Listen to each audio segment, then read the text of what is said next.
할렐루야. 오늘도 하나님 앞에 나와 온라인으로 예배하는 모든 성도님들을 환영합니다. 자, 기도함으로 새벽 예배 시작하겠습니다. 우리의 피난처 되시고 힘 되시는 하나님 아버지, 오늘도 새벽을 깨워 하나님 앞에 예배하게 하시니 감사를 드립니다. 이 새벽에 하나님을 의뢰하며 기도할 때 새 힘을 주셔서 오늘 하루를 넉넉히 살아갈 수 있도록 역사하여 주옵시고, 오늘 하루 세상의 가치관이 아닌 하나님 말씀으로 하나님께서 주신 은혜로 살아가는 저희 모두가 되게 하여 주옵소서. 또한 하나님, 이 새벽 힘들고 답답한 삶 속에서도 주님만 바라보기 원합니다.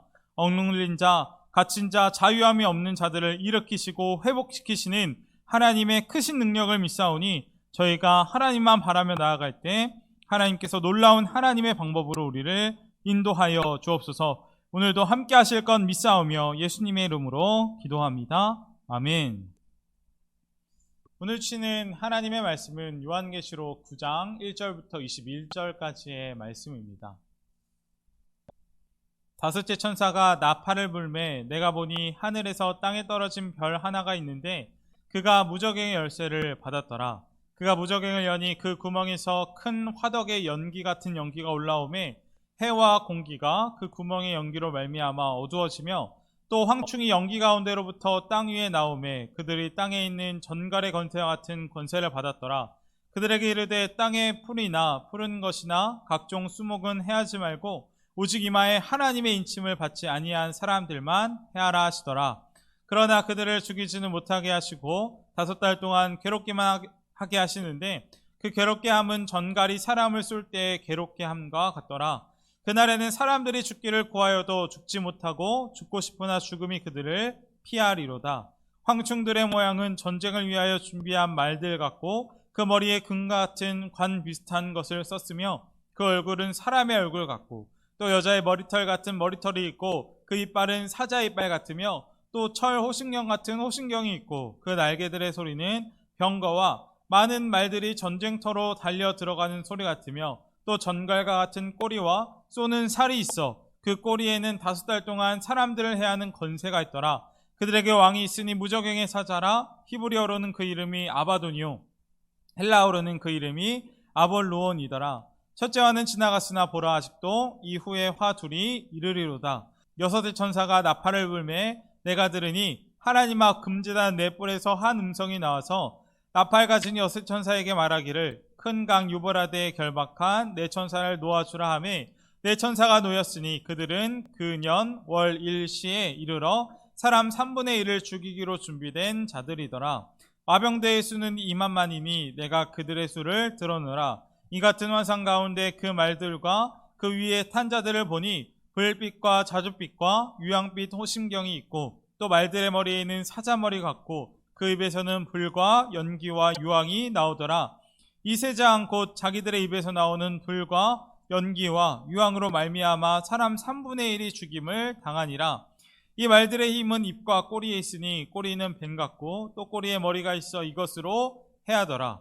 이 장에 죽지 않고 남은 사람들은 손으로 행한 일을 회개하지 아니하고 오히려 여러 귀신과 또는 보거나 듣거나 다니거나 하지 못하는 금, 은, 동과 목석의 우상에게 절하고 또 그 살인과 복술과 음행과 도둑질을 회개하지 아니하더라. 아멘. 오늘 본문은 저번 시간에 이어서 이 땅 가운데 하나님의 무서운 심판이 임하는 것을 보게 됩니다.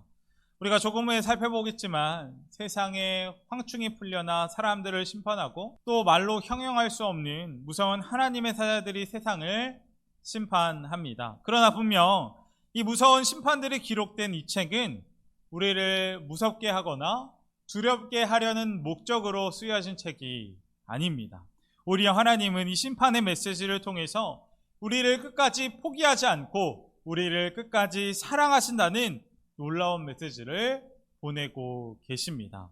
우리가 오늘 말씀을 나누며 이 심판의 메시지를 통해 하나님은 어떤 분이신지 또 하나님께서 우리에게 원하시는 것이 무엇인지 하나님의 끝없는 사랑을 다시 한번 기억하고 깨닫는 시간이 되기를 주님의 이름으로 축복합니다. 오늘 저희가 함께 읽은 요한계시록 9장에서는 5번째 나팔 심판과 6번째 나팔 심판을 보게 됩니다. 그런데 이 심판은 저번 주에 나누었던 그런 심판과는 다르게 사람들에게 직접적인 영향을 주는 그런 심판임을 보게 됩니다. 그 내용을 살펴보면 다음과 같습니다. 먼저 요한은 천사가 다섯째 나팔을 부는 것을 보았습니다. 그런데 그 천사가 나팔을 불자 하늘에서 별 하나가 떨어졌습니다. 그리고 땅에 떨어진 별은 무저갱의 열쇠를 받아 무저갱의 문을 열었다고 오늘 본문은 이야기하고 있습니다. 1절 말씀입니다.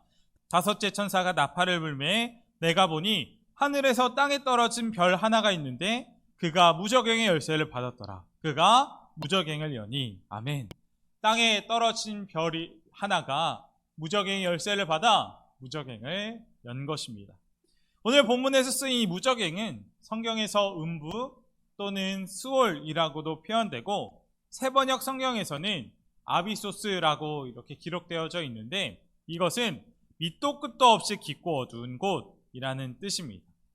우리가 흔히 말하는 지옥이 바로 이곳입니다. 그런데 이 지옥, 이 무저갱의 문을 누가 열었다고 합니까? 땅에 떨어진 별이 열었다고 성경은 이야기합니다. 여기서 기록된 땅에 떨어진 별에 관해서는 여러 가지 해석이 있습니다. 이 땅에 떨어진 별이 어떤 학자들은 사탄이라고도 해석하고 또 어떤 학자는 천사라고도 이야기합니다. 그러나 저는 이 땅에 떨어진 별은 사탄이라고 해석하는데 동의하지 않습니다. 왜냐하면 하나님이 사탄에게 무저갱의 열쇠를 주셨다고 보는 것은 상식적으로도 맞지 않기 때문입니다. 분명 계시록 1장 18절에서 요한은 예수님께서 사망과 음부의 열쇠를 가지신 분이라고 묘사했습니다.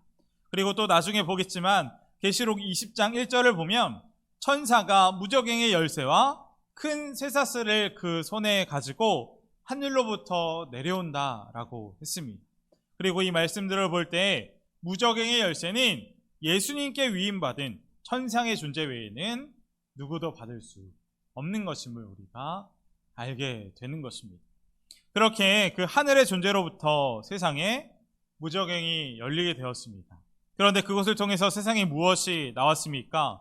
오늘 본문 2절, 3절 말씀인데 그곳에서 큰 용광로의 연기와 같은 연기가 올라오게 되었다고 이야기합니다. 그래서 그 연기가 해와 달을 덮어 세상이 어두워지게 되었습니다.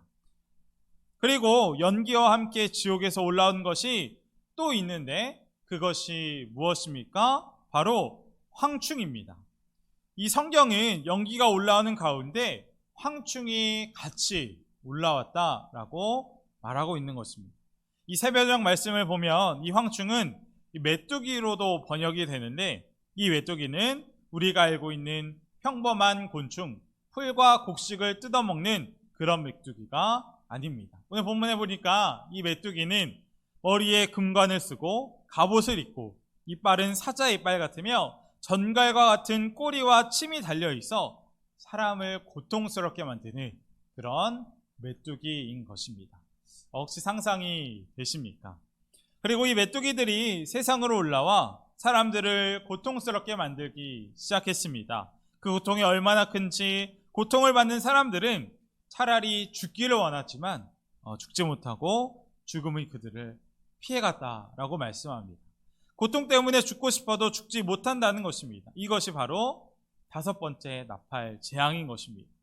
우리는 이 메뚜기가 정확히 무엇에 대한 상징인지는 알 수 없지만 한 가지 분명한 것은 무엇이냐면 종말의 때가 되면 이 악의 세력이 연기와 같이 온 땅에 퍼져나갈 것이다 라는 사실을 우리가 알게 되는 것입니다. 우리가 오늘 본문의 다섯 번째 나팔 심판을 보며 깨닫기 원하는 것이 있습니다. 그것은 바로 악한 영의 실체입니다. 우리가 살아계시고 역사하시는 하나님을 믿는다면 분명 악한 영도 실제한다는 것을 알아야 할 것입니다. 그리고 그 악한 영은 어떻게 하고 있다고 오늘 성경은 말합니까? 7절 말씀을 보면 그 악한 영들은 전투채비를 한 말들과 같다라고 말씀하고 있습니다. 아예 작정을 하고 사람들의 영혼을 망가뜨릴 준비를 이미 하고 있다라는 것입니다.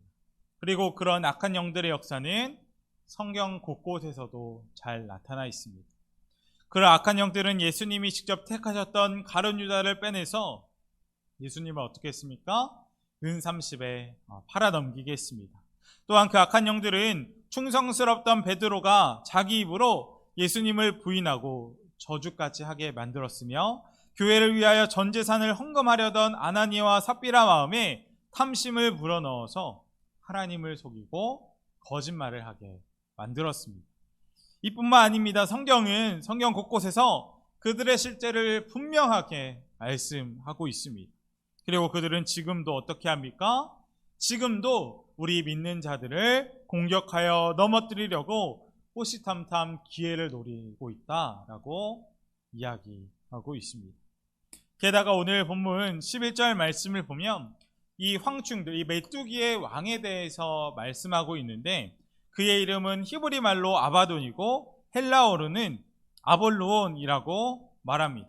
그리고 그 이름의 뜻은 무엇이냐면 살인자, 파괴하는 자라는 뜻을 가지고 있습니다. 다시 말하면 악한 영들은 우리를 파괴하는 것입니다. 우리와 하나님과의 관계를 무너뜨리고 우리 이웃들과의 관계를 파멸로 이끄는 것, 그것이 바로 악한 영들이 하는 역사라는 것입니다.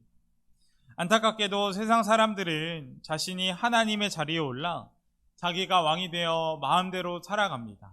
각자가 다 자기 소견에 오른 대로 살아가는 것입니다. 그러나 그곳에는 무엇이 있습니까? 진정한 평안과 기쁨이 있습니까? 전혀 그렇지 않습니다. 너도 하나님처럼 될 수 있다는 그 뱀의 속삭임을 따라가다 보면 자유가 있고 행복이 있고 진정한 기쁨이 있을 것 같지만 오히려 그곳에는 괴로움이 끝이 없고 끝이 없는 불안이 있을 뿐이라는 것입니다. 악한 영의 역사를 따라가다 보면 수고하고 무거운 짐이 날로 드러나게 될 뿐이라는 것입니다. 그러나 그 악한 영이 공중권세를 잡고 우리를 넘어뜨리려 하고 우리를 유혹하려고 하지만 우리가 그 가운데 분명히 기억해야 할 사실이 있습니다. 그것은 무엇이냐면 그렇게 강력해 보이는 귀신의 세력도 다 하나님의 주권 아래에 있다는 사실입니다. 10절 말씀을 보면 이 메뚜기들은 5달 동안만 사람들을 해할 수 있는 권세가 주어졌다라고 했습니다. 하나님이 허용하신 그 기간 동안에만 활동할 수 있다는 것입니다. 또 그들은 누구만 공격했다고 성경은 말합니까? 이마에 하나님의 도장이 찍히지 않은 그 사람들만 공격했다라고 이야기합니다. 다시 말하면 이마에 하나님의 도장이 확실하게 찍힌 성도들은 마귀가 괴롭힐 권세가 전혀 있을 수 없다라는 사실인 것입니다. 하나님의 자녀들은 분명 그 악한 영들을 대적할 권세가 있습니다. 우리는 예수님을 통해 이미 승리한 싸움을 싸우고 있는 줄 믿습니다. 우리가 이 새벽 이 사실을 다시 한번 확실히 붙잡기를 주님의 이름으로 축복합니다. 분명 우리는 어느 편에 서 있는지 돌아봐야 할 것입니다. 세상입니까? 아니면 하나님의 주권 아래 살아가고 계십니까? 분명 예수님은 우리에게 화평이 아니라 검을 주러 왔다고 말씀하셨습니다. 예수님을 믿는다는 것은 영적 정체성이 바뀌는 일입니다. 그래서 예수님을 믿는 그 순간부터 그 저항이 말할 수 없이 격렬합니다.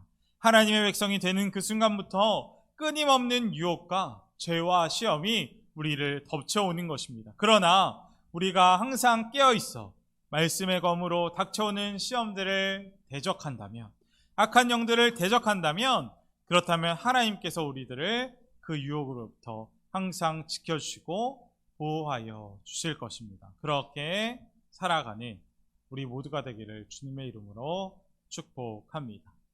자, 그렇게 5번째 나팔 심판이 지나가고 이제 6번째 나팔 심판이 이어지게 됩니다. 그런데 6번째 재앙은 앞선 5번째 심판보다 훨씬 더 무섭습니다.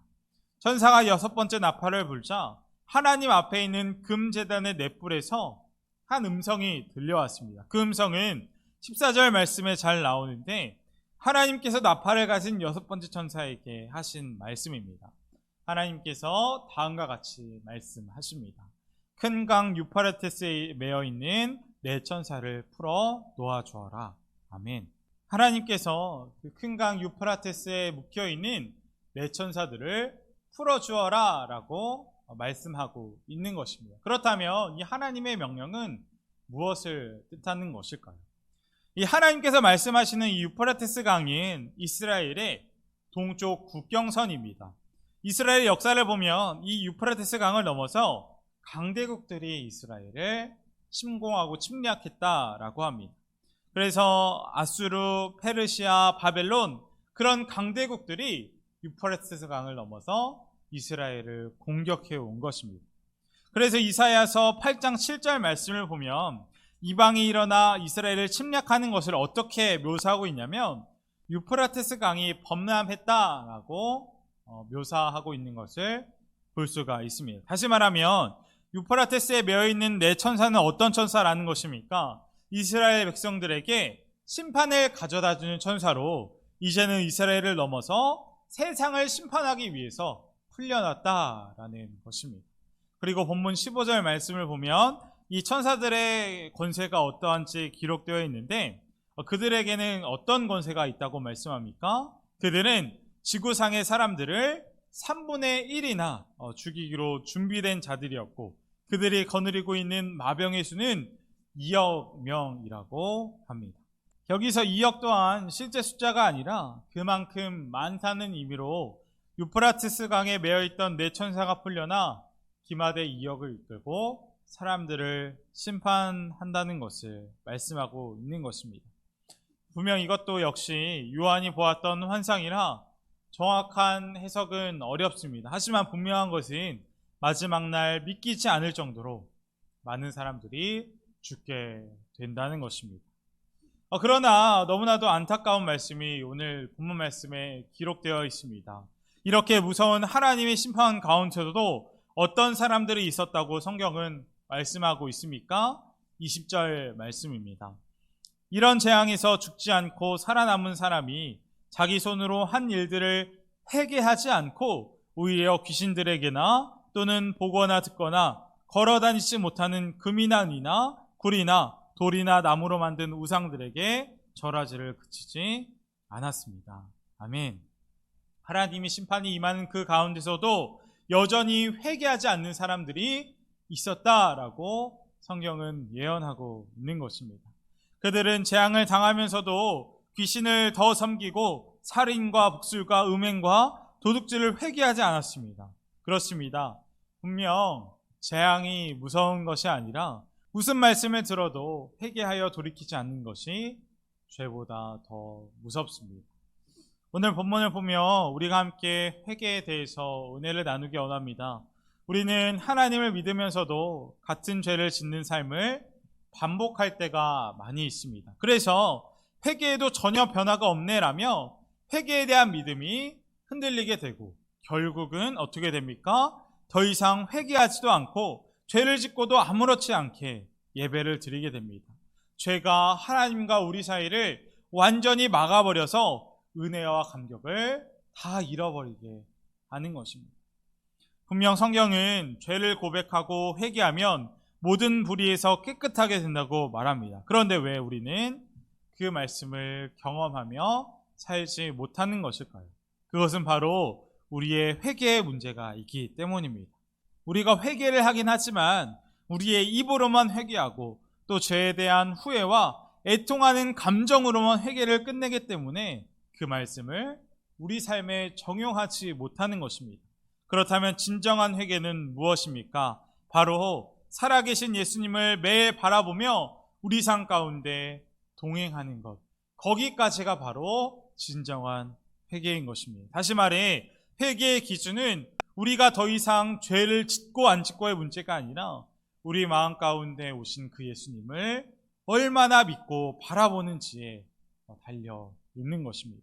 그리고 이것에 대해 요한일서 5장 18절에는 놀라운 하나님의 약속이 담겨져 있습니다. 하나님께로부터 난 자는 다 범죄하지 아니하는 줄을 우리가 아노라. 하나님께로부터 나신 자가 그를 지키심에 악한 자가 그를 만지지도 못하느니라. 아멘.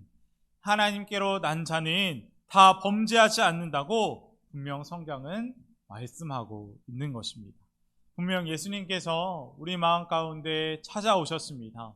예수님께서 항상 우리와 함께 계십니다. 그리고 이 진리가 진짜 믿어지면 매일 회개의 삶을 살게 될 것입니다. 나의 말, 생각, 행동 모든 것이 회개가 되기 시작하고, 그러면 예수님은 우리에게 어떤 피상적인 존재가 아니라 실제가 되시고 결국 나를 더 이상 죄에서 무너지지 않도록 지켜주실 것입니다. 악한 자가 우리를 만지지도 못할 것입니다. 그리고 이것이 바로 회개의 놀라운 능력일 것입니다. 예수님께서 함께 계신 것을 알지 못하면 혼자 있는 그 시간은 은밀한 죄를 짓는 시간이 될 수밖에 없습니다. 그러나 예수님께서 우리 안에 계시고 항상 내 안에 계신 것을 확실히 붙잡고 믿는다면 그 예수님 앞에서 죄질 사람이 누가 있겠습니까? 예수님 앞에서 교만할 사람 누가 있겠습니까? 그 예수님 앞에서 분노할 사람이 누가 있겠습니까? 분명 예수님께서 우리와 함께 하시는 것이 분명해진다면 혼자 있는 시간은 예수님과 은밀한 교제의 시간, 거룩한 시간으로 변하게 될 것이고 이것이 우리에게 놀라운 기적이 될 것입니다. 분명 회개는 고통스럽습니다. 그러나 예수님을 만날 수 있는 가장 빠른 길이 회개일 것입니다. 우리가 회개할 때마다 예수님께서 우리를 그저 만나주시는 것을 넘어서 우리를 따뜻하게 안아주시고 우리를 용서해 주십니다. 우리가 진정으로 회개할 때 예수님의 구원의 손길을 느끼며 우리가 얼마나 큰 은혜를 받은 사람인지 또 얼마나 큰 용서를 받은 사람인지 깨닫게 될 것입니다. 그리고 이것을 확실히 믿는 사람은, 붙잡는 사람은 세상 가운데 용서받은 죄인으로서 구별되고 거룩하게 살아가게 될 것입니다. 회개가 우리 신앙의 힘이 되는 것입니다.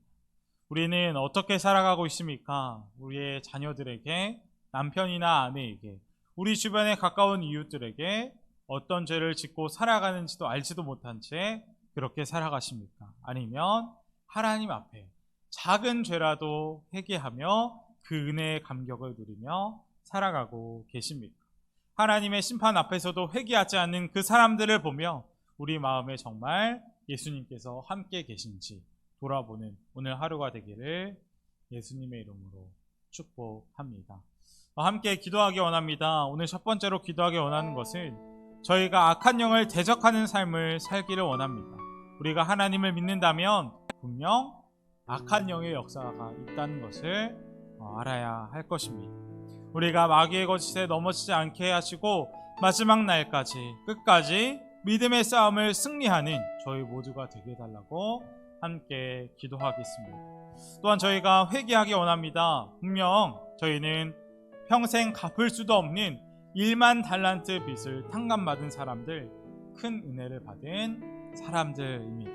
그러나 그 은혜에도 여전히 죄 가운데 있다면 우리가 새벽 하나님 앞에 회개하러 나아가기 원합니다.